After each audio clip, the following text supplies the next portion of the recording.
Hello friends, welcome back to cinema secrets. இன்னைக்கு இந்த வீடியோவில் நான் பேச போற விஷயம் நம்ம நாட்டில் இருக்கிற ஒரு இளைஞனும் தெரிஞ்சுக்கக்கூடிய ஒரு முக்கியமான விஷயங்க. அதாவது அது என்னன்னு பார்த்தீங்கன்னா, இந்த பாடி ஷேமிங் அப்படின்றது வந்து காலங்காலமா தொன்று தொட்டு நம்ம இந்திய பாரம்பரியத்திலே வந்துட்டு இருக்குது. அதாவது வெள்ளையா இருக்கிறவன் போய் சொல்ல மாட்டான், கருப்பாகிறவன் ரொம்ப மோசமான ஒரு டெரரான பீஸு இப்படின்ற மாதிரிலாம் சொல்லுவாங்க. சோடா பூட்டி போட்டவன் பழம், கண்ணாடி போடாதவன் வந்து ஹீரோ, அதுக்கப்புறம் குண்டாகிறவன் வந்து ஒரு சோம்பேறி, ஒல்லியா இருக்கிறவன் வந்து வென பூச்சவன் இப்படின்ற மாதிரி பாடி ஷேமிங் காலங்காலமா நடந்துட்டு இருக்குது. இதுக்கு ஒரு முற்றுப்புள்ளியே இல்லையா பாஸ் அப்படின்ற மாதிரி நீங்க எல்லாருமே கேட்பீங்க. இந்த வீடியோ தான் இதுக்கான முற்றுப்புள்ளி. இந்த முற்றுப்புள்ளியை வந்து நம்ம எப்படி வைக்கலாம்னா, இந்த பாடி ஷேமிங் எங்கெங்கயோ எப்படியோ நடந்துட்டாலுமே கூட தமிழ் சினிமால கூட நம்ம இன்னைக்கு பார்த்து ரசிக்கக்கூடிய முன்னணி நடிகர்களுக்கு இந்த பாடி ஷேமிங் நடந்திருக்கிற நண்பர்கள், இந்த பாடி ஷேமிங்லாம் எப்படி நடந்தது, அதுல இருந்து ஓவர் கம் பண்ணி எப்படி வெளில வந்து இன்னைக்கு இவ்வளவு பெரிய செலிபிரிட்டிஸ் ஆயிருக்காங்க அப்படின்ற ஒரு வரலாற்றை பத்தி, ஒரு பெரிய சகாப்தத்தை பத்தி சொல்ல போறோம். அதனால நீங்க பாடி ஷேமிங்ல உள்ளாக கூடாது, யாரையுமே பாடி ஷேமிங் பண்ணக்கூடாது அப்படின்னு நினைச்சீங்கன்னா இந்த வீடியோல இறுதியில அதுக்கான விடையை நான் சொல்றேன். அதனால இந்த வீடியோ நீங்க கடைசி வரைக்கும் பார்த்துட்டு இந்த வீடியோட இறுதியில நான் சொல்ல போறத ஃபாலோ பண்ணீங்கன்னா உங்களை எவனாலுமே பாடி ஷேமிங் பண்ண முடியாது. இதையும் தாண்டி நீங்க பெரிய லெவல்ல அச்சீவ் பண்ணலாம் அப்படின்ற ஒரு பிராக்டிகலான விஷயம், அதுவும் என் வாழ்க்கையில நான் சந்தித்த ஒரு பிராக்டிகலான விஷயத்தை பத்தி தான் பேச போறேன் நண்பர்களே. அதனால இந்த வீடியோ நீங்க கடைசி வரைக்கும் பாருங்க. இப்போ வாங்க நேரம் கடத்தாம வீடியோல போய் எந்தெந்த நடிகர்கள்லாம் பாடி ஷேமிங்க்கு உள்ளாகி இன்னைக்கு இவ்வளவு பெரிய லெவல்ல அச்சீவ் பண்ணிருக்காங்க அப்படின்றத பத்தி தெள்ள தெளிவா பேசுவோம். இப்போ இந்த லிஸ்ட்ல முதலாவதா சொல்ல போறது நம்ம சூப்பர் ஸ்டார் ரஜினிகாந்த் அவர்கிட்ட இருந்து ஆரம்பிச்சிடலாங்க. இன்னைக்கு இந்திய சினிமால பெரிய லெவல்ல அச்சீவ் பண்ணி அவரோட இடத்தை அவரே தக்க வச்சு அந்த இடத்தை யாருக்குமே விட்டு கொடுக்காத அளவுக்கு ஒரு மனுஷன் வந்து ஸ்ட்ராங்கா இருக்கிறாரு. மென்டலி பிசிக்கலினா நம்ம சூப்பர் ஸ்டாரை தவிர யாருமே கிடையாது. ஏன்னா சூப்பர் ஸ்டார் அவர்களுக்கு இன்னைக்கு எத்தனை ஆபரேஷன் நடந்தது, எத்தனை வாட்டி ஒரு ஐசியூல போயிட்டு ஒரு ரிட்டர்ன் வந்தாரு, இன்னமும் சுறுசுறுப்பாகிறாரு, ஃபைட் சீன் பண்றாரு, பஞ்ச் டயலாக் பேசுறாரு, பாக்குறதுக்கு எங்க இருக்கிறாருங்க எப்படிங்க அப்படின்றத கேட்டீங்கன்னா அதுதான் அவரோட டெடிகேஷன், டீடிகேஷன். இருந்தாலும் இன்னைக்கு நம்ம சூப்பர் ஸ்டார் அவர்கள் எவ்வளவு பெரிய இடத்துல இருந்தாலும் ஆரம்பத்துல இவருக்கு நடக்காத பாடி ஷேமிங்கே கிடையாதுங்க. ஏன்னா இவர் சின்ன வயசுல இருந்து ரொம்ப கஷ்டமான சூழ்நிலையில தான் வந்தாரு. இருந்தாலும் ஆரம்பத்துல தமிழ் சினிமால வரதுக்கு முன்னாடி இவர் பிலிம் இன்ஸ்டியூட் ஸ்டூடெண்டா இருக்கும் போது இவர் கொஞ்சம் பட்டத்தலை வச்சுக்கிட்டு ஆள் கொஞ்சம் கருப்பா குண்டா இருப்பாராம். அதனால இவர் கூட படிக்கிற பசங்க எல்லாருமே என்னதான் ரஜினி கிட்ட நடிப்பு திறமை இருந்தாலுமே கூட இவர் பாக்கிறதுக்கு ரொம்ப ஒரு மாதிரி இருப்பா. இவர் வந்து என்ன மிஞ்சி மிஞ்சி போனா தமிழ் சினிமால ஒரு பெரிய வில்லன் ஆவார் அவ்வளவுதானே அப்படின்ற மாதிரி தான் எல்லாருமே நம்பிட்டு இருந்தாங்க. அதனால நம்ம சூப்பர் ஸ்டார் ரஜினிகாந்த் அவர்கள் ஹீரோ ஆவார்னு அவருக்கே நம்பிக்கையே கிடையாதான். அந்த அளவுக்கு கான்பிடன்டோட இருந்திருக்காரு. நான் ஹீரோவே ஆக மாட்டேன், எனக்கு என்னங்க தமிழ் சினிமால நடிக்கிறதுக்கு ஒரு வாய்ப்பு, அதுல வர பணத்தை வச்சு ஒரு ஸ்கூட்டரு, தங்கறதுக்கு ஒரு நல்ல ஒரு வாடகை வீடு, இவ்வளவுதான் சூப்பர் ஸ்டாரோட ஒரு பெரிய எக்ஸ்பெக்டேஷன், ஒரு பெரிய எதிர்பார்ப்பு அப்படின்ற மாதிரி சொல்றாங்க.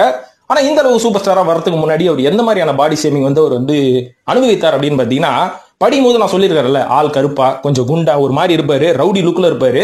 அப்போ அவர் கூட படிக்கிற பையனோட வீட்டுக்கு இவர் போயிருக்கிறாரு. போகும்போது அந்த கேட்டு வாசல்ல ஒரு நிமிஷம் ரஜினி இங்கே நில்லு, நான் உள்ள போய் எங்க அப்பாவை பார்த்துட்டு வரேன். உள்ள போகும்போது அவங்க அப்பா ஜன்னல் வழியா எட்டி பார்த்துட்டாரு. யாரா அவன் ரவுடி மாதிரிறான் அப்படின்னு கேட்டது, என் கூட படிக்கிற பையன்பா அப்படின்னு அந்த ஃப்ரெண்டு சொல்லியிருக்காரு. உடனே அவங்க அப்பா என்ன தெரியுமா சொல்லியிருக்காரு, படிக்கிற பையனா பார்க்க ரவுடி மாதிரிறான், ஆள் குண்டா ஒரு மாதிரி கருப்பாகிறானே, இவனெல்லாம் வீட்டுக்குள்ள சேகாத அப்படின்ற மாதிரி சொல்லிடுறாங்க. இருந்தாலும் அவங்க ஃப்ரெண்டை வந்து விட்டு கொடுக்காத அந்த ரஜினி அவர்களோட நண்பரே, இல்லப்பா ரொம்ப நல்ல பையன், திறமையான ஒரு நடிகர், தமிழ் சினிமால ஒரு பெரிய இடத்துக்கு அவன் வரப்போறான் பாருங்க அப்படின்ற மாதிரி ஃப்ரெண்டு சவால் விட்டுருக்காரு. அதனால தான் கடைசி வரைக்கும் ரஜினி அவர்கள் அவரோட ஃப்ரெண்டு யாரையுமே விட்டே வைக்கலன்றதுக்கு பதிலாக ஊட்டே கொடுக்கல அப்படின்னு நம்ம சொல்லலாம். அவரோட ஃப்ரெண்ட்ஸ் எல்லாருக்குமே சொந்தமா வீடு வாங்கி கொடுத்துருக்காரு. அதுதான் ரஜினி அவரோட பெருந்தன்மை. ஃப்ரெண்ட்ஸுங்களும் அதே மாதிரி பெருந்தன்மையா இருந்திருக்காங்க. அது வந்து அந்த காலகட்டத்தோட முடிஞ்சு போயிடுச்சு. அதுக்கப்புறம் ரஜினி அவர்கள் சூப்பர் ஸ்டார் ஆயிட்டார் அப்படின்னு நம்ம தப்பிக்கவே முடியாது. எந்திரன் படம் நடிச்சாரு பாத்தீங்களா, அப்போ பாம்பேக்கு போகும்போது அவரோட ஃப்ரெண்டே அவரை பிடிச்சி கலாச்சிக்கிறாரு. என்ன ரஜினி மண்டை ஃபுல்லா சொட்டை வந்துச்சு, என்ன பண்ணுகிற, அப்பா கேரக்டர் ஏதாவது பண்ணுகிறியானா, இல்ல எந்திரன் படத்துல ஹீரோவா பண்றேன். அதெல்லாம் ரைட்டு, யார் ஹீரோயின், ஐஸ்வர்யா ராய் அப்படின்னு அவங்க ஃப்ரெண்டு ஒரு மாதிரி குறுன்னு பார்த்து இவரை கலாச்சிருக்காரு. இருந்தாலும் அது எல்லாத்தையும் தாண்டி ரஜினி அவர்கள் வந்து நீ வேற லெவல்ல கெளிச்சிட்டு இருக்கிறாரு. அதனால பாடி ஷேமிங் வந்து ஆரம்பத்துல நம்மள வந்து ஒரு முட்டுக்கட்டை போடும் ஒரு கேட்டா தான் அமையும். ஆனா உடச்சு போட்டு வேற லெவல்ல வரணும். என்ன சொல்றீங்க? இரண்டாவதா நம்ம கண்டிப்பா தனுஷ் அவர்களை பத்தி சொல்லி ஆகணுங்க. ஏன்னா இன்னி வரைக்கும் பாத்தீங்கன்னா அவருக்கு பாடி ஷேமிங்ன்றது எண்டு கிடையாது அப்படின்ற மாதிரி தான் இருக்குது. ஏன்னா எப்ப பாரு எல்லா படத்துலயும் அவரை கலாச்சின்னு தாங்கிறாங்க எல்லாருமே. இருந்தாலும் மனுஷன் ஹாலிவுட் வரைக்கும் போயிட்டாரு. அதாவது குட்ட நான் உயர்வேன் அப்படின்ற மாதிரி ஒரு பழமொழி இருக்கும். அதனால உங்களை எவனாவது குட்டினே இருந்தாங்கன்னா நீங்க வளர்ந்துனே இருக்கீங்கன்னு அர்த்தம். அதனால இதெல்லாம் கண்டிப்பே கூடாது. இருந்தாலும் ஆரம்பத்துல ஒரு காதல் கொண்டேன் படம் பண்ணும்போது அந்த படத்தோட ஷூட்டிங் பார்த்து ஒரு கும்பல் வந்துக்கிறாங்க. அதுல வந்து ஏடாகுடமான ஆளுங்க ஒரு 4 பேர் வந்து இந்த படத்தோட ஹீரோ யார் அப்படின்னதுக்கு, இந்த அதோகிற இருப்பார் ஒல்லியா அவர் தான் அப்படின்ற மாதிரி யாரோ தனுஷை கை காமிச்சிருக்கிறாங்க. உடனே அந்த 4 பேர் கும்பல் இருக்கிறாங்க பாத்தீங்களா, அவனுங்க நானும் தாண்டா ஹீரோ, நீயும் தாண்டா ஹீரோ அப்படின்ற மாதிரி தனுஷை வந்து உருவ கேலி பண்ணியிருக்கிறாங்க.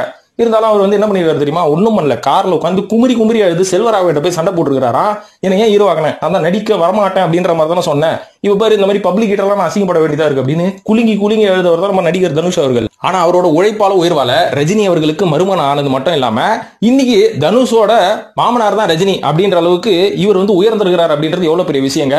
சோ காதல் கொண்டையனோட நின்னு போச்சான்னு கேட்டீங்கன்னா இல்ல, அன்னைக்கு இவர் கூட இருந்த இவரோட காம்படிட்டர் நடிக்கிறான சிம்பு அவர்களே சில மட்டமான வேலைகளை பண்ணிருக்காரு. அதாவது நம்ம வெள்ளையா பிறக்கிறது நம்ம தப்பு கிடையாதுங்க, அது வந்து நம்மளோட ஜெனட்டிக் ஜீனு. சிம்பு தப்பி வெள்ளையா பிறந்துட்டாரு, இதை தவிர அவர்கிட்ட வேற பர்சனாலிட்டி என்ஹான்ஸ்மெண்ட் எதுவுமே கிடையாது, ஒரு சிக்ஸ் பேக் கூட கிடையாது. இவர் வந்து அந்த காலகட்டத்தில் பண்ணக்கூடிய பல படங்கள்ல தனுஷை போட்டு கலாய்களாயின்னு கலாய்கிறது. உதாரணத்துக்கு சந்தானத்தை கூட வச்சுக்கின்னு, ஏண்டா நீ பாக்குறது எவ்வளவு ஆணாக மாதிரி இருக்கிற, வத்தலும் தொத்தலுமா ஒருத்தன் சுத்தி நிற்கிறான், எல்லா பொண்ணுங்களையும் கரெக்ட் பண்ணி உனக்கு என்னடா அழகா இப்படின்ற டயலாக் எல்லாம் சந்தானத்தை போட்டு பிரஷர் போட்டு அந்த படத்துல வந்து வச்ச டயலாக். அதனாலதான் அந்த படங்கள்லாம் எதுவும் வரல. சிம்பு அவர்கள் இன்னி வரைக்கும் செருப்படி வாங்கிக்கிறாரு. இதுதான் நண்பர்களே நிதர்சனமான உண்மை. எனக்கும் ஒரு நடிகரை சிம்பு ரொம்ப பிடிக்கும். ஆனா இந்த ஆணவம் தற்பெருமை அப்படின்றது வந்து இவரோட திறமை எல்லாமே மறைக்குது அப்படின்றது தான் நிதர்சனமான உண்மை. இது எல்லாத்தையும் கொஞ்சம் அடக்கி வாசிச்சாருன்னா சிம்பு அவர்கள் அடிச்சுக்கிறதுக்கு ஆளே கிடையாதுன்னு சொல்லுவேன். இவ்வளவு இந்த மாதிரி பண்ணனாலதான் ஐஸ்வர்யா அவர்களுக்கே தனுஷ் அவர்கள் மேல காதல் வந்து அன்னைக்கு சிம்பு கட்டி விட்டு அவர்கிட்ட போயிட்டாங்க அப்படின்ற மாதிரி ஒரு சில பேர் சொல்லி நம்ம கேள்விப்பட்டோம். இது வந்து அந்த காலகட்டத்தோட முடிஞ்சு போச்சான்னு கேட்டீங்கன்னா இல்லவே இல்லை நண்பர்களே. ஏன்னா ஐஸ்வர்யா அவர்களோட இயக்கத்துல தனுஷ் அவர்கள் 3 ஒரு படம் நடிச்சார்ல, அந்த படத்துல வந்து சிவகார்த்திகேயன் அவர்கள் ஒரு காமெடி கேரக்டர் பண்ணிருப்பாரு. அந்த கேரக்டருக்கு முதல்ல சந்தானத்தை தான் கேட்டிருக்காங்க. இருந்தாலும் சிம்பு அவர்கள் பயங்கர வெஞ்சன்ஸ்ல என்ன சொல்லியிருக்காரு, சந்தானம் நீ இந்த படத்துல நடிக்க கூடாது, அவன் வந்து யாரோ ஒரு ஆக்டர் வந்து யூஸ் பண்ணிட்டான், நீ போக கூடாது, நீ ஏன்னா என்னோட ஆள் அப்படின்ற மாதிரி சொன்னனாலதான் சந்தானம் அந்த படத்துல நடிக்கல. உடனே தனுஷ் அவர்கள் என்ன பிளான் பண்ணாரு, அதே விஜய் டிவில இருந்து இன்னொரு மெட்டீரியல் நான் இறக்கணும் பாருன்னு இறக்கி விட்டது தான் நம்ம சிவகார்த்திகேயன் அவர்கள். ஆனா அந்த மெட்டீரியல் இவருக்கே ஆப் அடிக்கும் அப்படின்றத அவர் அன்னைக்கு யோசிக்கல. படிச்சிருச்சு அந்த மெட்டீரியல், இவருக்கு மட்டும் இல்ல பல பேருக்கு. மூன்றாவதா நடிகர் செந்தில், நகைச்சுவை நடிகர் செந்தில் அவர்கள். இவரை பார்த்தாலே நம்ம எல்லாருக்குமே சிரிப்பு வரும். இந்த மாதிரி சிரிப்பு வர வைக்கிற அளவுக்கு அவரோட உருவம் அப்படின்னு நம்ம கேலி பண்ணக்கூடாது. அவரோட நடிப்பு திறமை, அவரோட ஃபேஷியல் எக்ஸ்பிரஷன், பாடி லாங்குவேஜ் நம்மளுக்கு பார்த்தாலே சிரிப்பு வரும். ஏன்னா அந்த அளவுக்கு ஒரு திறமையான நடிகர் செந்தில். ஆனா ஆரம்ப கட்டத்துல இவர் ஷூட்டிங்ல படத்துல நடிக்க வரும்போது இவர் அசிங்கமா திட்டுவாங்க நான் பாக்குறவங்களாம். ஏன்னா அவர் பாக்குறதுக்கு கொஞ்சம் வித்தியாசமா கருப்பா குண்டா ஒரு மாதிரி சொட்டத்தலையோட இருப்பார் இல்லைங்களா. இவரை பாக்குறவங்க இவரை ரொம்ப கேவலமா நினைச்சு கேவலமான வேலையெல்லாம் வாங்குவாங்களாம்.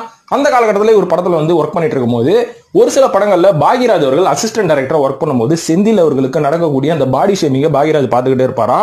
அப்ப இறா இவனை ஒரு நாள் ஒரு பெரிய நடிகர் ஆகி விடுறேன், அன்னைக்கு நீங்க எல்லாம் என்ன பண்றீங்க பார்க்கலாம் அப்படின்ற மாதிரி ஆரம்பத்துல செந்தில் அவர்களுக்கு நல்ல நல்ல கதாபாத்திரம் கொடுத்து சினிமாக்குள்ள கூட்டு வந்தது நம்ம பாக்யராஜ் அவர்கள் தான். தொடர்ந்து பாக்யராஜ் படங்கள்ல செந்தில் அவர்கள் நல்ல கதாபாத்திரம் பண்ணுவாரு.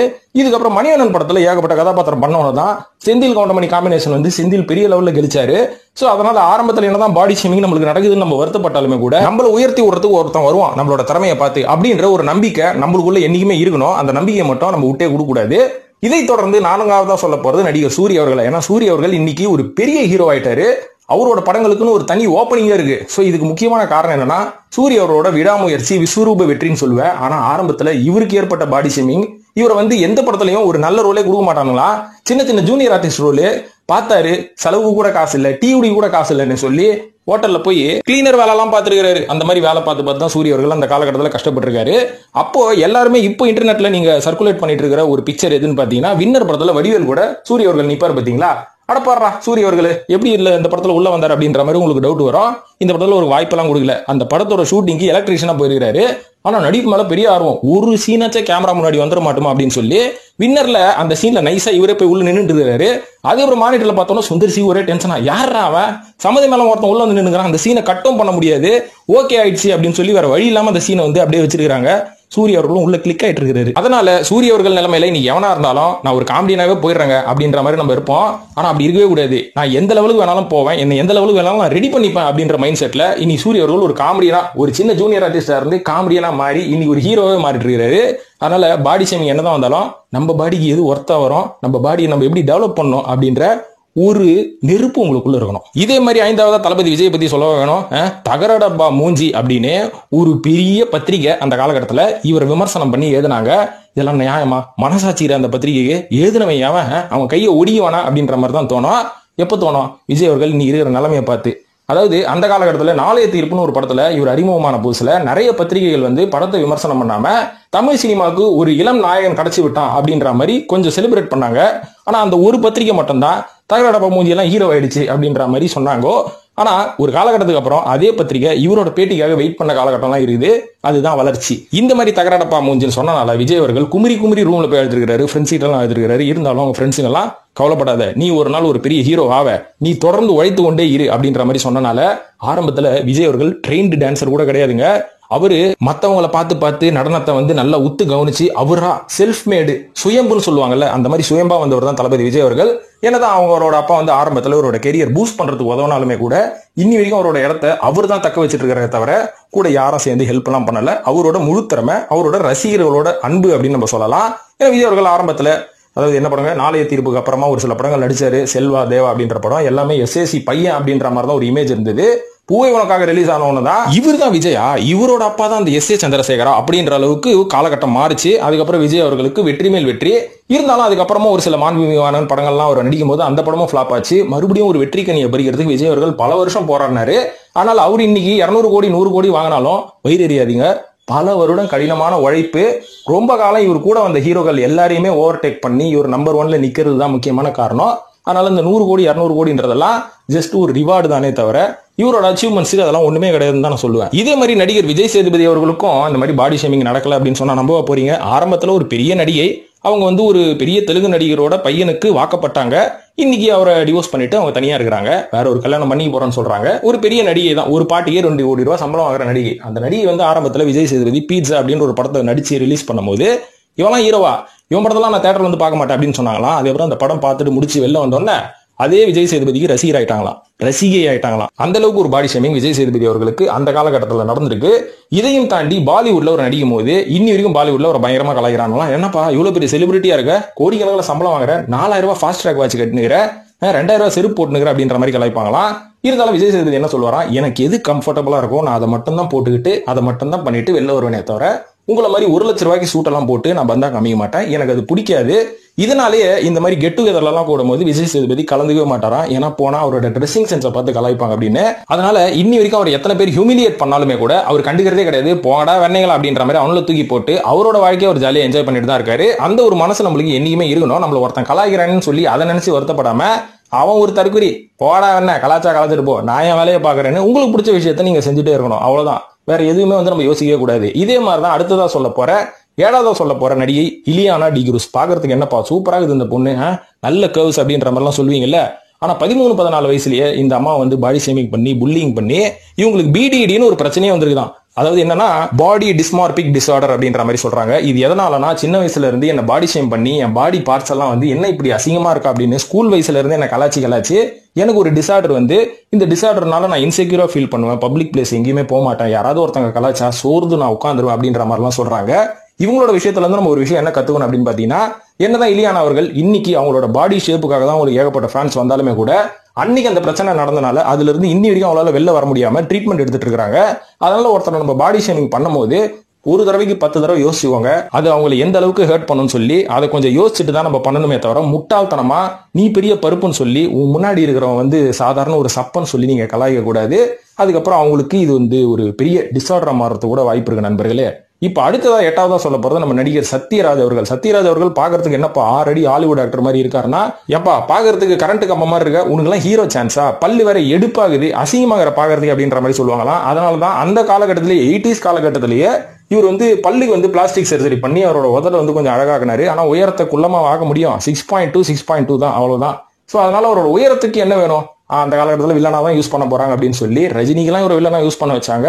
அதுக்கப்புறம் தன்னோட கடின உழைப்பு அவருக்குன்னு ஒரு ஸ்டைல் அவர் கிரியேட் பண்ணி ஹீரோ ஆனாரு. அதனால இவரோட உயரத்துக்கும் ஒரு பாடி ஷேமிங் நடந்திருக்குது. அதனால உயரமாகறவங்க பெரிய ஹாலிவுட் ஹீரோலாம் நினைக்காதீங்க, அவனையும் ஒரு செட்டு கலாச்சி நிக்குது அப்படின்றத புரிஞ்சுக்கோங்க. 9வதா விஜயகாந்த் அவர்களை பத்தி கூட சொல்லலாம். ஏன்னா அவரை வந்து கலாய்க்காத ஆட்கள் இந்த காலகட்டத்தில் கிடையாது. இருந்தாலும் மனுஷன் சிங்கம் மாதிரி கடைசி வரைக்கும் இருந்தார் அப்படின்றதுதான் பெருமைக்குரிய ஒரு கெத்தான ஒரு விஷயம் அப்படின்னு நான் சொல்லுவேன். ஏன்னா அந்த காலகட்டத்தில் இவர் கூட நடிக்கிறதுக்கு எந்த ஹீரோயினை கூப்பிட்டாலும் எவ்வளவுமே வர மாட்டாங்களா.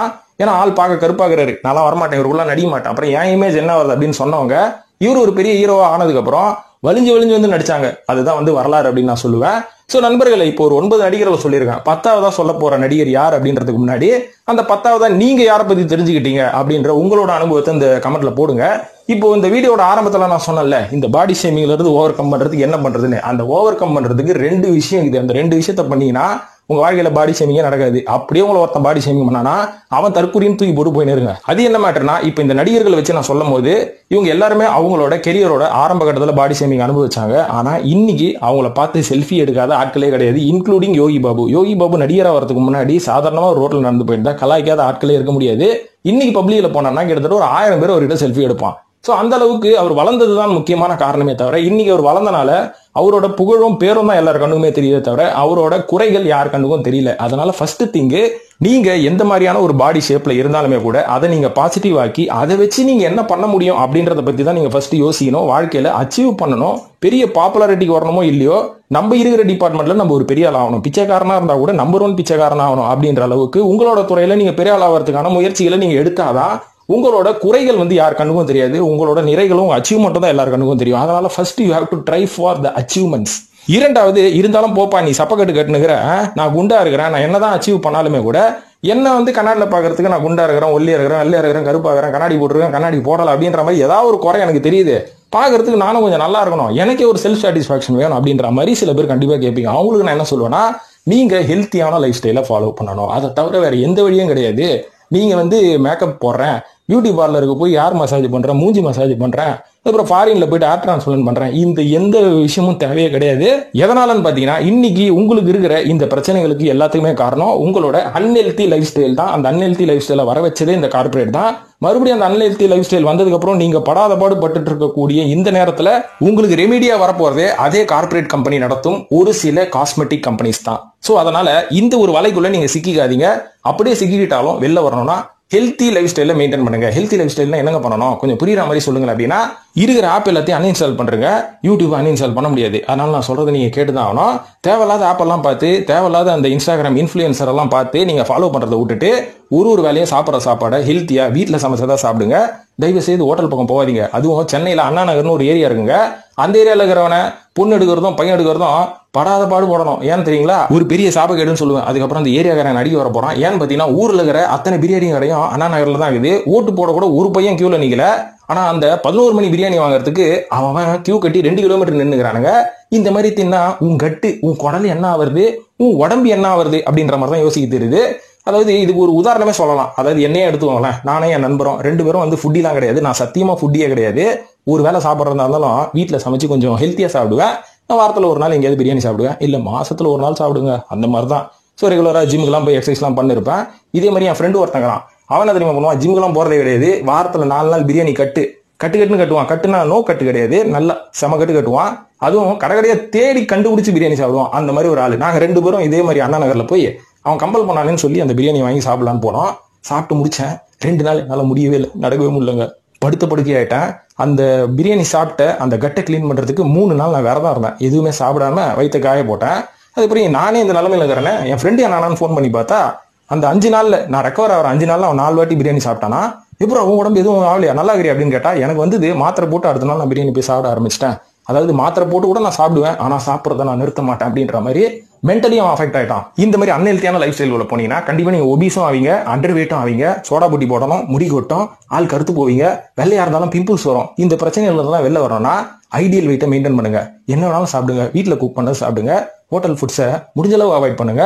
ஏன்னா நீ ஹோட்டல் ஃபுட்ஸ்லாம் அவ்வளோ ஹெல்த்தியா கிடையாது.